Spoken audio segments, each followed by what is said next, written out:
اٹھو مسلمانوں، اپنے مقدر جگا لو، نماز ادا کر کے اپنے اللہ کو منا لو۔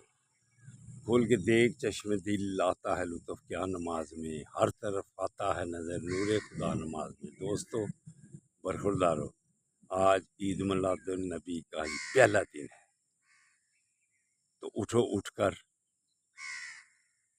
نوافل بھی ادا کرو، فرائض کی پابندی بھی کرو۔ اس کے بعد یا غفوروں کا ورد کرو۔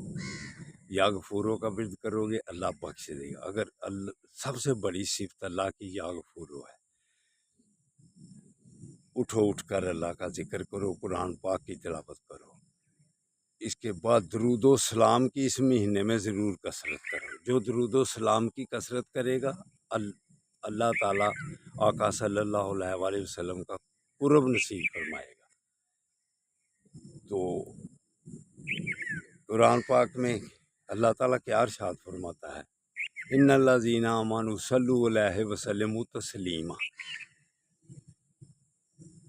کہ درود بھی پڑھو اور سلام بھی پڑھو جو نماز میں ہم ادا کرتے ہیں۔ یا ایھا الذین آمنوا صلوا علیہ وسلموا، کہ درود پڑھ اور سلام بھی خوب پڑھ۔ ان الذین آمنوا صلوا علیہ وسلموا تسلیما، اللہ حکم دے رہا ہے کہ درود بھی پڑھ اور سلام بھی پڑھ۔ لیکن ہم درود تو پڑھ لیتے ہیں، تو سلام نماز میں پڑھتے ہیں کہ نہ السلام علیکہ یو نبیو، پھر یہی پڑھ لیا کرے السلام علیکہ یو نبیو۔ اس کا بھی مطلب یہی ہے کہ آقا صلی اللہ علیہ وآلہ وسلم پر سلام بھیجنا۔ تو دوستو برخوردارو، اگر قبر میں پہچان کرنی ہے، بخاری میں صرف ایک ہی لفظ ہے، یہی ہے کہ یہ محمد صلی اللہ علیہ وآلہ وسلم ہیں، ان کے متعلق کیا کہتا تھا، کیا سوچتا تھا۔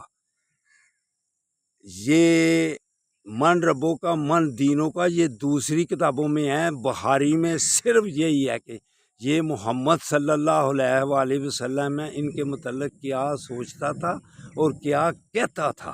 اس وقت پہچان سے اگر پیچھے رہ گئے تو پھر کیا بنے گا؟ اس لیے درود و سلام کی کثرت کرو، اللہ کی مہربانی سے پھر آقا صلی اللہ علیہ وآلہ وسلم کا قرب حاصل ہوگا۔ اللہ حافظ، اللہ حافظ، اللہ حافظ۔